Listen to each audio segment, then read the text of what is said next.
네, 다음 달 4일이 서희초 사망교사 49제가 되는 날인데요.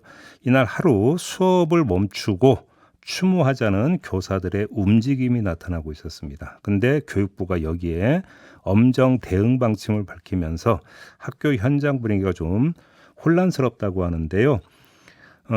서울의 한 초등학교 교사를 전화 연결해서 지금 학교 현장 분위기가 어떤지 좀 들어보도록 하겠습니다.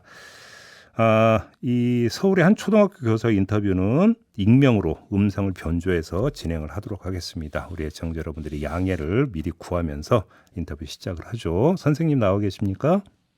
네, 안녕하세요. 예. 근데 일단 저기 그 9월 4일 날 공교육 멈춤의 날로 해서 진행이 되는 겁니까? 아니면 좀 이게 좀 변동 여지가 많은 겁니까?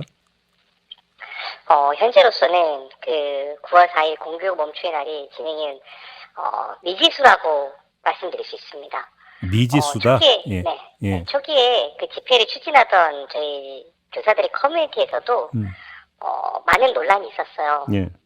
그래서 왜냐면 이게 아시다시피 일과 중에 진행되다 보니까 그래서 결국에는 그 9월 4일 일과 중에 집회는 취소가 된 것이 확정이 되었고 퇴근 후에 집회하는 걸로 변경된다고 이미 안내가 있었습니다. 그러니까 방과 후 추모 집회로 바뀔 거다라는 보도가 어제 있던데 그 말씀하시는 겁니까? 예, 맞습니다.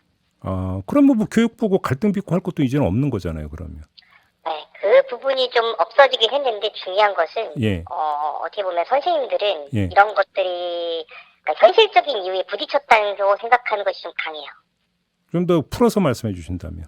그러니까 쉽게 말씀드리면 9월 4일 날 공교육이 멈춤의 날은 우리의 의견을 가장 강하게 피력할 수 있는 어떻게 보면 하나의 수단으로 생각하고 있었는데 예. 이게 인디스크저가 아마 거기 있는 커뮤니티에서도 계속 논란이 되었던 것이 우리가 교사로서 가지고 있는 책임을 내려놓으면서 또 하는 게 맞는가라는 논란도 굉장히 많았고요. 예. 그리고 최근에 있었던 그 이주호 교육부 장관의 그 논란도 역시 발언도 역시 그 안에 또 이름을 붙게 됐죠. 그러니까 그러니까 이해를 돕기 위해서 잠깐 설명 말씀드리면 공교육 멈춤의 날로 해서 진행을 한다는 것은 학교가 아예 재량 휴업일로 하루를 지정을 한다든지 그렇죠? 네, 원래 교사의 처음의 의도는 그것보다는 정말로 어떻게 보면은 조금 더 강력한 방법, 연병과 투쟁으로 시작이 되었지만 네. 이게 어떻게 보면 또 굉장히 어려운 면도 있고 개인적으로 너무 책임진 것들이 많다 보니 예. 이게 재량휴업일로 좀 넘어가서 예. 학교 전체 차원에서 예. 더 지금 법적 보호를 받는 부분으로 하고 시위를 나가지 않더라도 이것을 우리에게 알릴 수 있는 방법으로 생각을 했는데요. 이것들이 아시다시피 그 이주호 교육부 장관의 발언에서 이것도 역시 좀 많이 어려움이 겪다 보니 결국에는 또 이렇게 방과 후 추모 집회로 변경되는 그런 과정이 있는 것 같습니다. 그러니까요. 자, 그러면 이주호 교육부 장관은 이건 위법행위다. 그래서 징계하고 형사 고발까지도 언급을 했는데 이 맞는 겁니까? 위법행위가 맞습니까? 기본적으로 이 교사들은 그 다른 일반 직종과 다르게 연가 사유 자체가 굉장히 제한이 되어 있습니다. 특히 학기 중에는. 네, 그러다 보니 보통 1호부터 9호까지 했는데 9호가 앞에 부분들은 저희가 다 알고 있는 뭐 이런 뭐 개인적인 사유들이고요. 예. 9호가 학교장의 허락이거든요. 예. 그러다 보니까 아마 그 연가를 학교장이 허락을 해주게 되면 허락해준 학교장에게 징계를 주겠다. 이런 개념으로 이해를 하고 있고 그리고 만약에 개인이 병가는 아시다시피 이렇게 갑작스러운 사례에도 가능하잖아요. 병가를 쓰고 예를 들어서 이렇게 또 그걸 또 시위를 하지 않더라도 공교육 멈춤의 날을 개인적으로 진행한 교사가 있다면 그것도 역시 징계를 주겠다고 지금 말을 하고 있는데 위법행위라는 걸 떠나가지고 이걸 위법행위라고 해버리게 되면 어떻게 보면 교사들 입장에서는 이 사건이 길게 가겠다라는 생각을 더 강하게 해준다고 봅니다. 그러니까 좀 정리를 하면 저는 그러니까 교사들이 연가를 쓰고 그러니까 참여하는 것을 위법행위라고 해서 아니 연가는 그 개인의 법적 휴가인데 법적 보장된 휴가인데 이것까지 못 쓰는 게 말이 되나 했더니 요건이 있다라는 겁니까? 교사들 같은 경우는 연가를 쓰면 학기 중에는 연가를 사실상 거의 사용하는 교사가 거의 학교의 0명으로 보시면 돼요. 그렇습니까? 네, 이사 같은 특별한 경우를 제외하고는 안 내주시고요. 네. 어떤 학교는 이사도 안 내줍니다. 그래요. 네, 주말에 이사라고 그러더라고요. 주말에 이사라고 한다고? 예. 이게 그러니까 이제 과거에 그러니까 이른바 연가투쟁이라고 하는 것들이 지금 여러 번 있지 않았습니까? 그래서 교사들의 어떤 집단 행동을 막기 위한 차원 혹시 이렇게 이해를 해야 되는 겁니까 그러면? 저는 그렇게도 이해가 돼요. 그래요? 네. 그러면 연가를 사용할 수 있는 요건이라고 하는 게 언제 처음 생기게 된 겁니까, 그러면? 저도 그 부분에 대해서는 정확하게 잘 모르고 있고요. 예. 여기 보게 되면 예. 국가공무원 복무징계예규에 예. 교원 휴가에 관한 얘기가 따로 지정이 되어 있네요. 그래요. 아무튼 그러면 정리를 하면 네. 그래서 방과 후에 추모제로 여는 걸로 대충 정리가 됐다. 그냥 이렇게 이해를 하면 되는 겁니까? 예, 현재로서는 그렇고, 예. 그리고 9월 2일이 그 전 또 저희 토요일마다 집회를 하고 있었고, 저도 몇 번 참여를 했었는데요. 그렇죠. 예. 9월 2일이 하필이면 또 아시다시피 9월 4일과 가장 가까운 토요일이잖아요. 예, 예. 그래서 9월 1일에 더 힘을 주고 있다고 현재 듣고 있습니다. 근데 만약에 방과 후 추모제라고 하더라도 지방에 계신 선생님들은 그 방과 후 추모제에 참여를 하려면 학교 수업 일정을 모두 마치고는 물리적으로 그러니까 참가가 불가능하지 않습니까?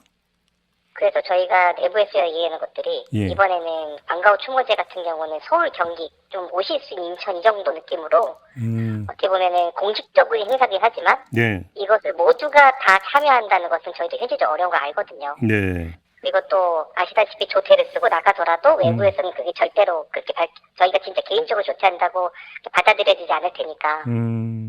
그래서 더욱 어떻게 보면 더욱더 조심스럽게 9월 4일 그 방과 후 집회는 진행되고 있다고 보시면 될 것 같습니다. 알겠습니다. 그럼 이제 처음으로 돌아가서 49제가 되는 9월 4일에 이런 어떤 그 집회를 열려고 했던 취지라고 할까요? 이걸 어떻게 이해를 하면 될까요? 기본적으로 현재 이 교사들이 왜 이렇게 모였냐는 것으로 다시 질문이 돌아가야 되는데요. 네. 네. 우선 교사들은 사실은 이 현재 이 상황이, 그러니까 솔직히 말씀드리면은 절반 이상은 다 알고 있었어요. 왜냐면 이렇게 심한 상황이 벌어질 거라 예상하지 못했지만, 예.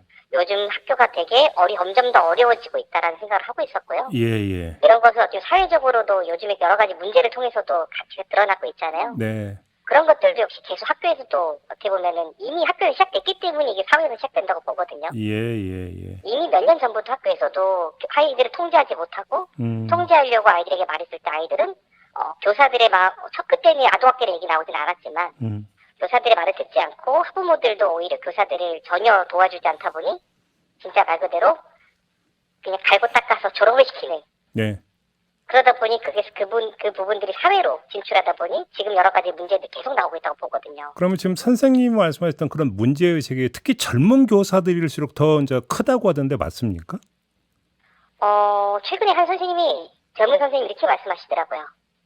가장 교직에 오래 남아있을 우리들의 미래를 위해서 노력한다고 하시는 걸 듣고 굉장히 예. 마음이 안타까운 기억이 나는데요. 예. 네.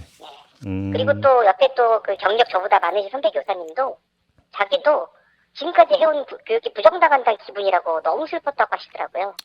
그래서 이건 꼭 나이 많고 적음의 핵심이 문제가 아니라고 교육의 전반이 문제라고 봅니다. 그럼 이제 9월 4일 날 방과 후 추모제보다는 이틀 전에 있는 이제 토요일의 집회에 오히려 더 힘을 주고 있다 이런 말씀이신 거고 정리를 하면 자 계약했나요, 선생님? 네, 저희는 계약한 지 한 일주일 정도 됐습니다. 자, 그 사이에 이제 이 문제가 되게 큰 사회 문제가 됐고 교육부에서는 교권 강화 방안이라는 것도 내놨잖아요. 네. 근데 하여간 계약하고 한 일주일 정도 지났는데 어떻게 좀 변화되고 있는 걸 좀 체감을 하십니까? 아니면 전혀 변화된 걸 그러니까 느끼지를 못하십니까? 어떻습니까? 우선 기본적으로 이 변화라는 것은 아시다시피 한 번에 일어나는 거 아니니까 어떻게 좀 저희가 파악하기는 어렵지만 예. 제가 공문 게시판을 쭉 계속 읽어보는 사람인데요. 예. 읽어봤을 때 느낀 결과는 저희와 관련된 법안들이 체감 거의 30개 정도 최근에 미친 듯이 올라왔어요. 근데 이미 아시다시피 지금 8월 국회 그 회의는 마무리가 됐고요. 예. 단 한 개도 통과되지 못했습니다. 예. 네, 그런 걸 봤을 때 솔직히 교사들은 현재 더 암담하게 느끼고 있죠. 알겠습니다. 우리가 이렇게 몇 주 동안 했는데도 아무도 반응하지 않는구나. 그러니까요. 또 똑같은 모습이 반복되는데 제가 여쭤봤던 취지는 예를 들어서 이제 학기 초가 되니까 학부모들이 뭐 전화를 한다든지 찾아온다든지 이런 것들은 어떻게 좀 바뀐 현상이 좀 있습니까? 기본적으로 지금은 그래도 조금 조심하는 면은 있어요. 그래요. 근데 이게 영원히 가지 않을 거라는 걸 모두가 알고 있으니까 좀 문제죠. 좀 이제 여론이 잠잠해지고 좀 이제 관심 뒷견으로 밀려나면 또 이게 다시 발생할 수도 있다 이런 우려이신가요? 예, 당연하죠.